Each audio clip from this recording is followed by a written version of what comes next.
Si la réalité virtuelle est souvent associée aux jeux et au divertissement, elle trouve également son utilité maintenant dans l'enseignement. Par exemple, au Cégep de Sainte-Foy, on s'en sert, José, dans le programme de formation en soins préhospitaliers d'urgence.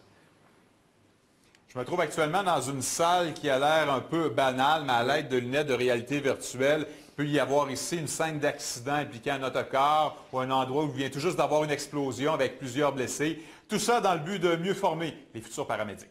Une explosion vient de survenir sur une rue fréquentée. Il y a plusieurs blessés un peu partout et les services d'urgence sont sur place.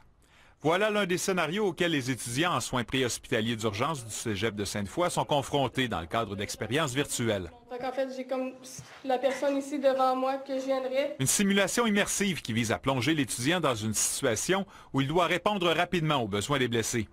S'il n'effectue pas de manœuvre ou de soins réels, il verbalise toutes les actions qu'il pose à un professeur qui supervise son intervention. Un petit examen de votre cœur. Ça nous permet vraiment là, de remplacer ou de pallier justement à des situations qu'on ne retrouve pas beaucoup en stage, comme des situations de sinistre, par exemple, où il y a plusieurs blessés. Bien, ça, ce n'est pas quelque chose qu'on peut reproduire. On peut s'assurer que les étudiants vont le vivre réellement en stage, alors qu'en réalité virtuelle, on peut reproduire tous les scénarios qu'on a besoin.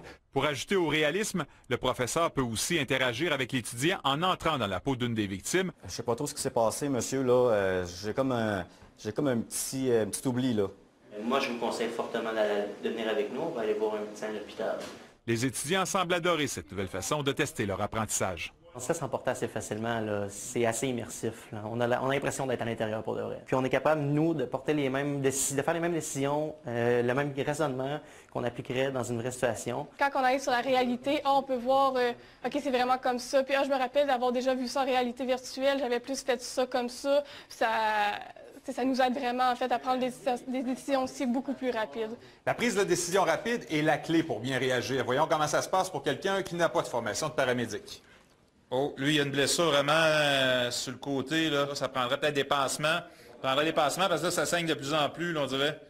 D'autres équipements servent à l'apprentissage des actes médicaux, comme ce mannequin, par exemple, qui permet de simuler un accouchement. Des technologies qui ont toutes pour but de mieux former nos futurs paramédics.